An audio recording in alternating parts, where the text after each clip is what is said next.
Well, welcome back. I am I'm making a short video today just so that I can say I've made one. You know those days. I had originally intended while I was in Nashville to go out this morning, and I went out to take some photography, take some pictures just before sunrise. And I love to go out at that time of day. There's nobody around, hardly anybody on the streets. And you can get a lot of really cool shots. And I thought about making a video there, but in my haste to get in the car yesterday and take off to Nashville, and then to get the car valeted and get into the hotel, I totally forgot my charging cable for my phone. So when I got up this morning, my phone was like 33%, and that's just not enough to go out and make a bunch of videos and still be able to contact my valet through Messenger. So I did not make a video there. And then I thought, well, maybe I'll go to Franklin and take some pictures, and maybe I'll do something at a coffee shop in Franklin. And I decided instead to see if my daughter was available because she lives down there in Spring Hill. And much more important to me than getting a video made was to sit down and have a cup of coffee with her and catch up. So it was just a pleasure to talk to Brittany because I have not seen her in a while. So here we are. And I thought that I would just do a very quick video about the concert last night. You know, on a scale of 1-10 for me, this was like a 25. I have been a fan of Jeff Lynne, as I said before, since 1974. And he played all of the songs last night. There was only one that I wish he had played that he did not, and that was Roll Over Beethoven, because that was one of the first songs that I ever heard them do. And I was like, oh my God, that is so cool. But they just did not do that. So this video is really just kind of about the difficulty of almost waiting too late to see your idol. I have been, Jeff Lynne has been my idol for years. Not only is he a fantastic singer, songwriter, and has done tremendous stuff in the rock and roll genre that nobody else was doing at the time.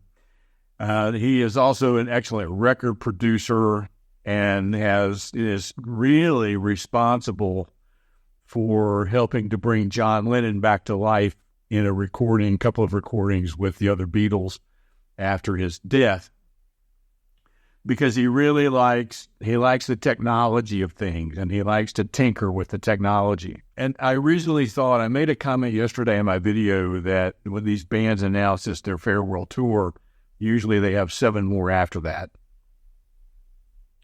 I don't think that's going to be the case with Jeff Lynne. He was very frail on the stage. He shuffled rather than walked. He would be very careful about leaning over to pick up a bottle of water between songs.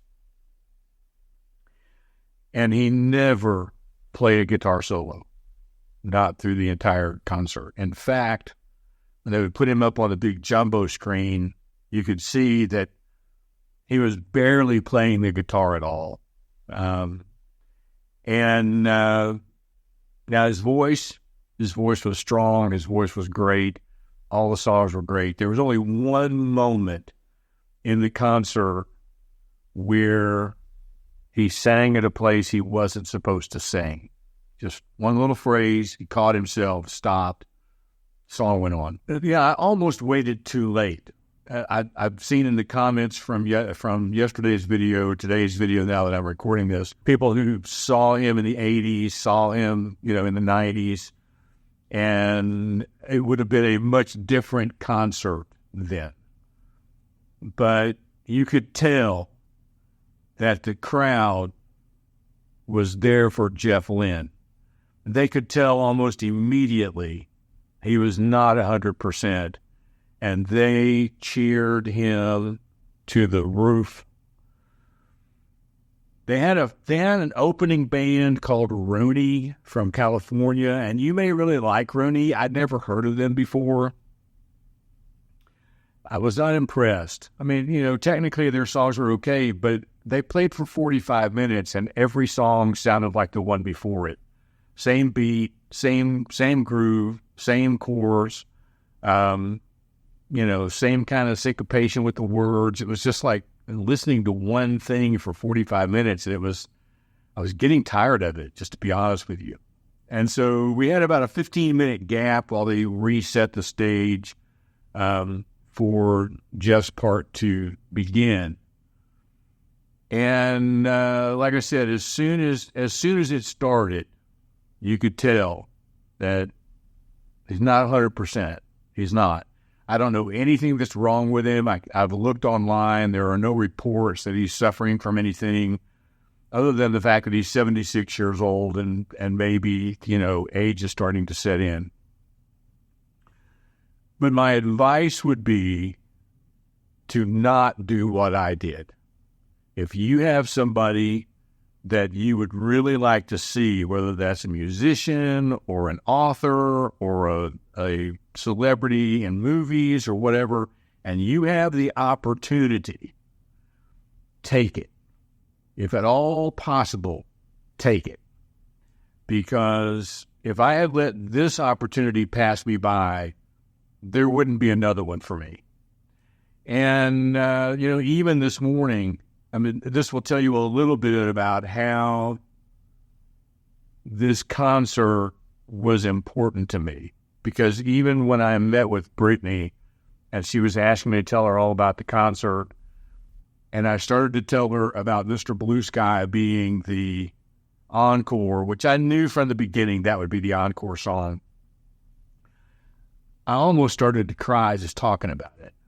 Because that song has been my favorite song for ages. It's the one song that I insist be played at my funeral. I have it in my mind. It's as they're taking the casket out of whatever location I'm at. I don't know if that'll happen, but it will be played somewhere. It was just from the time he took the stage until he quit 90 minutes later, rarely ever did anybody sit down. The entire crowd in the Bridgestone Arena was on their feet. Now, I sat down a couple of times only because my feet were killing me on that floor. I had to take some pressure off for a little while, and then I would stand back up again. And then, I would sit back down. I did that twice, and I would stand back up again. And they were just so excited to be in the presence of this talent. And I'm not a screamer, I'm not a boo-hoo kind of guy, but I was pretty excited. And I'm really glad I took the opportunity to do something that I almost talked myself out of. Don't be me. Get it done. And tomorrow we'll go back to making some videos. So thanks for watching. We'll see you tomorrow.